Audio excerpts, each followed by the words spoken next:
বন্ধুরা, বর্তমানে বেশ কিছু বাইকগুলোতে ডবল স্ট্যান্ড এবং কিক স্টার্ট দেওয়া হয় না। এগুলো খুবই দরকারি একটা জিনিস, কিন্তু এগুলো এত দরকারি হওয়া সত্ত্বেও বেশ কিছু বাইকগুলো থেকে এগুলো বাদ কেন দেওয়া হচ্ছে? এর পিছনে কোনো কারণ তো নিশ্চয়ই আছে, কিন্তু কি এমন কারণ আছে যার জন্য এত দরকারি একটা জিনিসকে বাইক থেকে বাদ দিয়ে দেওয়া হচ্ছে? তো বন্ধুরা, আজকে আমরা এই ভিডিওতে বেশ কিছু বাইকগুলো থেকে ডবল স্ট্যান্ড এবং কিক স্টার্ট বাদ দেওয়ার পিছনে কি কারণ রয়েছে সেই ব্যাপারে সম্পূর্ণ বিস্তারিত জানবো, তাই ভিডিওটি সম্পূর্ণ অবশ্যই দেখুন। প্রথমে আমরা জানবো বাইকে ডবল স্ট্যান্ড না দেওয়ার পিছনে কারণ কি। ডবল স্ট্যান্ড যেটা লাগিয়ে আমরা বাইকের চেন পরিষ্কারের মতো বেশ কিছু কাজ করতে পারি, কিন্তু বর্তমানে কিছু বাইক এটা দেয়া হচ্ছে না। এই ডবল স্ট্যান্ড না দেওয়ার কথাটা শুরু হয়েছে সুপার বাইকগুলো থেকে। ডবল স্ট্যান্ডে বাইক দাঁড় করাতে গেলে একটা হাত বাইকের হ্যান্ডেলে ধরে আরেকটা হাত বাইকের পিছনে ধরে বাইকের পিছনটাকে গায়ে জোরে একটু চাগিয়ে ডবল স্ট্যান্ডে দাঁড় করাতে হয়, যার ফলে অনেক পরিমাণে শরীরের বল প্রয়োগ করতে হয়। সুপার বাইকগুলোতে এটা দেওয়া হয় না, কারণ সুপার বাইকগুলোর ওজন অনেক বেশি হয়, যার ফলে সেই বাইকগুলোতে এইভাবে ডবল স্ট্যান্ড করাটা খুব কঠিন হয়ে যায়। সাধারণ বাইকগুলোর ওজন হয় 100 থেকে 150 কেজির মধ্যে, আর সুপার বাইকগুলোর ওজন হয় 200 থেকে 300 কেজির মধ্যে। যদি হায়াবুসার কথা বলি, তাহলে হায়াবুসার ওজন হলো 268 কেজি। তাহলে একবার ভেবে দেখুন, 268 কেজির এই বাইকটা এইভাবে এক হাত দিয়ে পিছনটা চাগিয়ে ডবল স্ট্যান্ড করাটা কি সম্ভব? হ্যাঁ, কোনো বডি বিল্ডার হলে হয়তো এটা পারতে পারে, কিন্তু সবাই তো আর বডি বিল্ডার নয়, যার ফলে এই বাইকগুলোকে ডবল স্ট্যান্ড করাটা সবার দ্বারাই সম্ভব নয়। তাই সুপার বাইকগুলোতে ডবল স্ট্যান্ড দেওয়া হয় না। এবারে আসি ছোট বাইকগুলোতে, যেগুলোতে আগে ডবল স্ট্যান্ড দেওয়া হতো, কিন্তু বর্তমানে ডবল স্ট্যান্ড না দেওয়ার পিছনে কি কারণ রয়েছে সেই ব্যাপারে একটু জানা যাক। এই বাইকগুলোতেও সেম এই কারণের জন্য ডবল স্ট্যান্ড দেওয়া হয় না। আর কোম্পানি এই ডবল স্ট্যান্ড না দেওয়ার মতো কাজটা মিড রেঞ্জের মানে এন্ট্রি লেভেলের সুপার বাইকগুলোতেই বেশি করছে, যেমন Yamaha R15, MT-15, KTM Duke, এরকম মিড রেঞ্জের সুপার বাইকগুলোতেই এই ডবল স্ট্যান্ড না দেওয়ার মতো কাজটা করছে। এই বাইকগুলো সম্পূর্ণ সুপার বাইকও নয়, আবার সম্পূর্ণ কমিউটার বাইকও নয়। এই বাইকগুলি সুপার বাইক এবং কমিউটার বাইকের মাঝখানে। তাই কোম্পানি এই বাইকগুলোতে ডবল স্ট্যান্ড না দিয়ে এই বাইকগুলোকে সুপার বাইকের মতো দেখানোর চেষ্টা করছে। এই বাইকগুলোতে ডবল স্ট্যান্ড দিলেও ডবল স্ট্যান্ড করা যেত, কারণ এই বাইকগুলো সুপার বাইকের মতো অতটা ওজনের হয় না, কিন্তু কোম্পানি এই বাইকগুলোকে সুপার বাইকের মতো দেখানোর জন্য এই কাজটা করছে।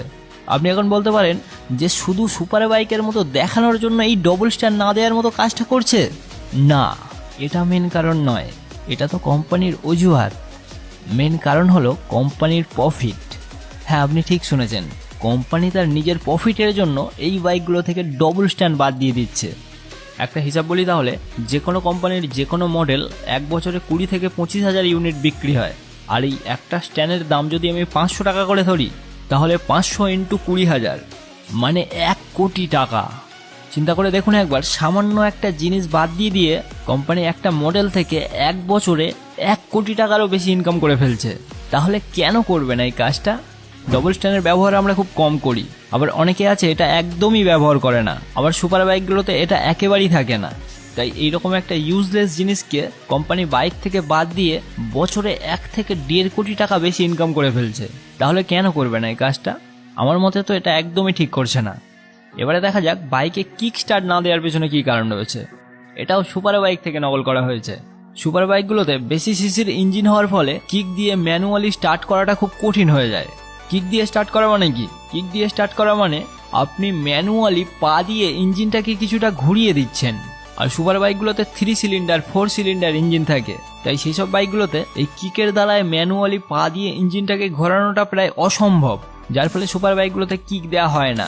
তাই এই কাজটা এইরকম ছোট ছোট এন্ট্রি লেভেলের সুপার বাইকগুলোতে করে কোম্পানি এই বাইকগুলোকে সুপার বাইকের মতো দেখানোর চেষ্টা করছে। এই বাইকগুলোতে কিক দেওয়া থাকলে আপনি কিক দিয়ে স্টার্ট করতে পারবেন, কিন্তু সুপার বাইকের মতো দেখানোর অজুহাতে কোম্পানি এই কিক না দিয়ে বছরে প্রায় কয়েক কোটি টাকা বেশি ইনকাম করে ফেলছে।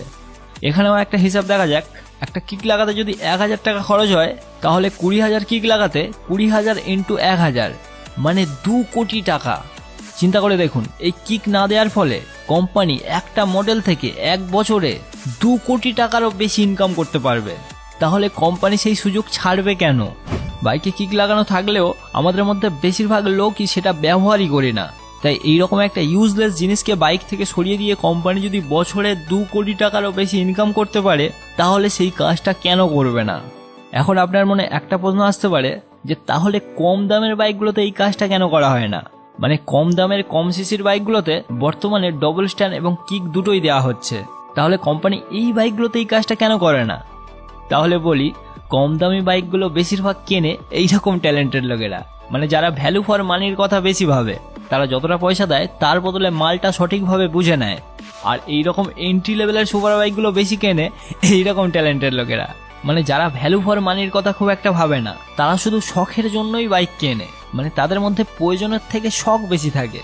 তাই এরকম কম দামের কম সিসির বাইকগুলোতে এই ডবল স্ট্যান্ড এবং কিক না দেওয়ার মতো কাজটা যদি কোম্পানি করে, তাহলে সেটা বিক্রির উপরে অনেক প্রভাব পড়বে। কারণ এই বাইকগুলো যারা বেশি কেনে তারা ভ্যালু ফর মানির কথা বেশি ভাবে। আবার তাছাড়া এই বাইকগুলোতে এটা না দেওয়ার পেছনে কোনো অজুহাত দেখাতে পারবে না। কিন্তু এইরকম এন্ট্রি লেভেলের সুপার বাইকগুলোতে এটা না দেওয়া থাকলে বিক্রির উপরে ততটা প্রভাব পড়বে না। কারণ এই বাইকগুলো যারা কেনে তারা ভ্যালু ফর মানির কথা খুব কম ভাবে। এছাড়া এখানে অজুহাতও রয়েছে, মানে কোম্পানি বলতে পারবে যে এটাকে সুপার বাইকের মতো বানানো হয়েছে। তাই কোম্পানি এই কাজটা এইরকম এন্ট্রি লেভেলের সুপার বাইকগুলোতে করে।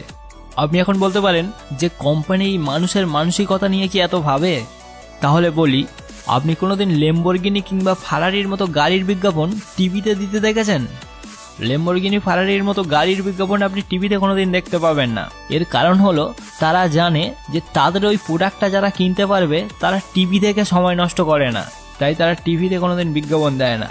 আবার আপনি দেখবেন অ্যাপেল ফোনের বিজ্ঞাপন খুব ছোট এবং সংক্ষেপে দেওয়া হয়। কী সব চুঁই ফুঁই ফাই করে 2-4টা ইংলিশ বলে দিল, টং করে একটা লোগো চলে এলো, ব্যাস বিজ্ঞাপন শেষ। আমি তো আগে দেখলে বুঝতেই পারতাম না যে এটা ফোনের বিজ্ঞাপন না খাবারের বিজ্ঞাপন। কোম্পানি এমনটা কেন করে? কারণ কোম্পানি জানে যে তাদের সেই প্রোডাক্টটা যারা কিনতে পারবে তারা সমাজদার, আর সমাজদার কো ইশারা হি কাফি হে। তাই যে কোনো কোম্পানির তাদের প্রোডাক্টটা কোন শ্রেণীর মানুষ কিনতে পারে, তাদের মানসিকতা কেমন হতে পারে সেই ব্যাপারে সম্পূর্ণ ধারণা থাকে। আর এটাই হচ্ছে বিজনেসের পলিসি। এই কারণেই কোম্পানি এই রকমের এন্ট্রি লেভেলের সুপার বাইকগুলো থেকে ডবল স্ট্যান্ড এবং কিক স্টার্ট বাদ দিয়ে দিচ্ছে। এর পিছনে কিন্তু কোনো টেকনিক্যাল কারণ নেই।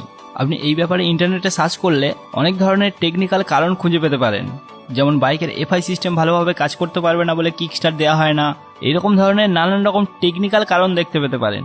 কিন্তু সেগুলো সম্পূর্ণ ভুল, কারণ কোম্পানি তার প্রফিটের কথা খোলাখুলি বলতে পারে না। তাই এই ধরনের ভুল তথ্য আপনি ইন্টারনেটে অনেক পেয়ে যাবেন।